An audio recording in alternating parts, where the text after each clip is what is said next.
Trump की होर्मुज रंगदारी, क्या इसी वजह से अब दुनिया में मंदी, महंगाई और तबाही का वो अंदेशा जो पहले से चला आ रहा था वो और ज्यादा बड़ा हो गया?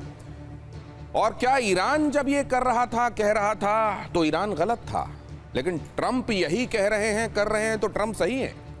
ईरान के लिए जो गलत है वो ट्रंप के लिए सही कैसे हो जाता है? ट्रंप अपने लिए इस तरह का डबल स्टैंडर्ड लेकर क्यों चल रहे हैं? और अमेरिका ऐसा करेगा तो केवल इस जगह पर यह बात महदूद रहेगी, या दुनिया में जितने चोक पॉइंट्स हैं, समुद्री व्यापार जहां से होकर गुजरता है, वो सकरे रास्ते, क्या इनको लेकर अब ये कंफ्यूजन, ये एम्बिग्विटी और आने वाले दिनों में मेरा दावा तेरा दावा, मैं भी यहां दावा करूंगा, मैं भी कब्जा करूंगा, इस तरह की होड़ और ज्यादा बढ़ जाने वाली है क्या?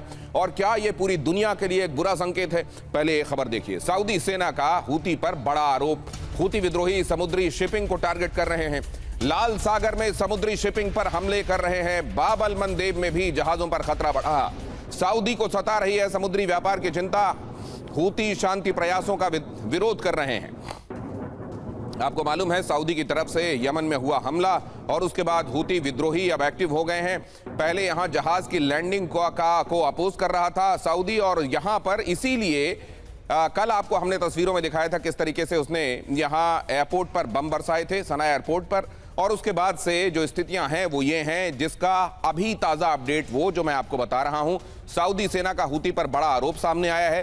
हूती विद्रोही समुद्री शिपिंग को टारगेट कर रहे हैं, लाल सागर में समुद्री शिपिंग। अब लाल सागर में भी बात पहुंच गई है तो जाहिर है बाब अल मंदेब निशाने पर आ रहा है। बाब अल मंदेब में जहाजों पर खतरा बढ़ गया है, समुद्र का रास्ता यहां भी असुरक्षित हो रहा है। सऊदी को यह सता रहा है कि समुद्री व्यापार यहां से अब कैसे होगा।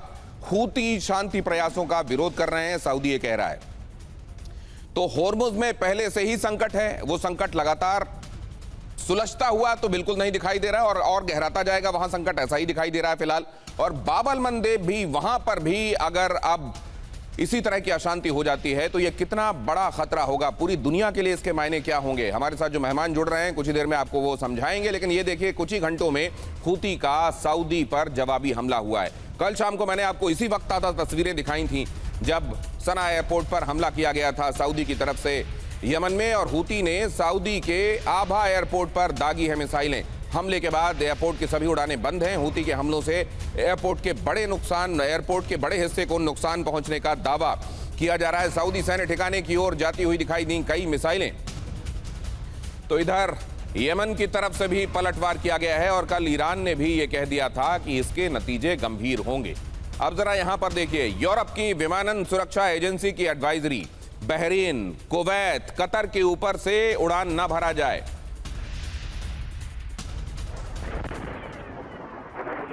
यहां इस हिस्से में आसमान का इस्तेमाल करने से बचने की सलाह दी गई है।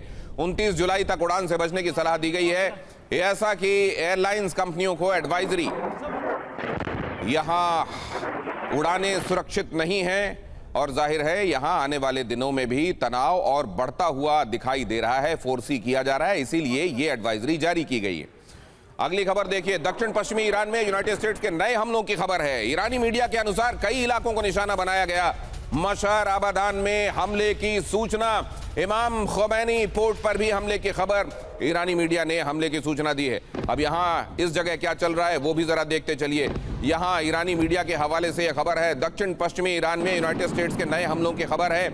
ईरानी मीडिया के मुताबिक कई इलाकों को निशाना बनाया गया है। मशहर में आबादान में हमले की सूचना मिली है, इमाम खोमैनी पोर्ट पर भी हमले की सूचना आई है। ईरानी मीडिया ने इस हमले को स्वीकारा है और दुनिया को बताया। उन्हीं हमलों में से कुछ की तस्वीरें यहां आपके सामने। अमेरिका की तरफ से हो रहे ये लगातार हमले, और इस बीच अब डोनाल्ड ट्रंप का यह कहना कि होर्मुज को कंट्रोल हम करेंगे। अगली खबर की तरफ आपको ले चलता हूं। इजराइल ने अमेरिकी टैंकर विमानों पर रोक लगाई। अब और रिफ्यूलिंग विमान बेन गुरियन पर नहीं उतरेंगे। 20 अमेरिकी टैंकर विमान पहले ही बेन गुरियन एयरपोर्ट पर पहुंच चुके हैं। इजराइल के परिवहन मंत्री का यह ऐलान है। इजराइल के परिवहन मंत्री ने कहा है कि अब और रिफ्यूलिंग एयरक्राफ्ट यहां पर नहीं उतारे जाएंगे। इजराइल ने अमेरिकी टैंकर विमानों पर रोक लगाई। अब और रिफ्यूलिंग विमान बेन गुरियन पर नहीं उतरेंगे। 20 अमेरिकी टैंकर विमान यहां बेन गुरियन एयरपोर्ट पर पहुंच चुके हैं। इजराइल के परिवहन मंत्री का यह ऐलान। तो ये क्या दोनों अमेरिका और इजराइल के बीच में किसी रणनीति के तहत अब ये तय किया गया है कि और ज्यादा रिफ्यूलिंग एयरक्राफ्ट नहीं चाहिए। ये यहाँ किसी तरह का मतभेद है या यहाँ किसी तरह का किसी एक मामले में विरोधाभास है अमेरिका और इजराइल के बीच में, जो यहाँ देखने को मिल रहा है। इन खबरों की तर्जुमानी कैसे किया जाना चाहिए, बाब अल मंदेब में सिचुएशन कैसे अनफोल्ड होगी आने वाले दिनों में, इसको कैसे एंटीसिपेट किया जाए, और इधर होर्मुज में क्या होता हुआ दिखाई दे रहा है। होर्मुज में जो डोनाल्ड ट्रंप कर रहे हैं, जब वो ईरान कर रहा है तो गलत हो जाता है, ट्रंप के किए सही कैसा हो जाता है, कैसे हो जाता है, यही समझने की कोशिश करेंगे। कर्नल शैलेंद्र सिंह हमारे साथ आज की इस चर्चा में जुड़ रहे हैं, प्रोफेसर अमिताभ भी हमारे साथ इस चर्चा में, दोनों मेरे साथ यहाँ स्टूडियो में मौजूद हैं।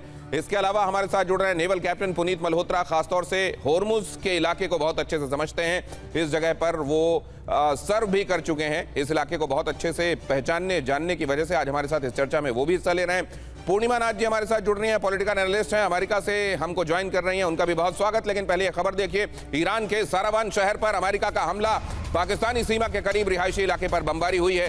तटीय इलाकों के बाद अब अंदरूनी ठिकानों पर हमला हुआ है, मिसाइल लॉन्चिंग बेस को तबाह करने की कोशिश की गई है, जहाजों पर हुए हमलों के जवाब में एयर स्ट्राइक की गई है। यहां उस स्ट्राइक की तस्वीरें आप देख रहे हैं, जरा इन तस्वीरों को देखिए और आवाजों को सुनिए।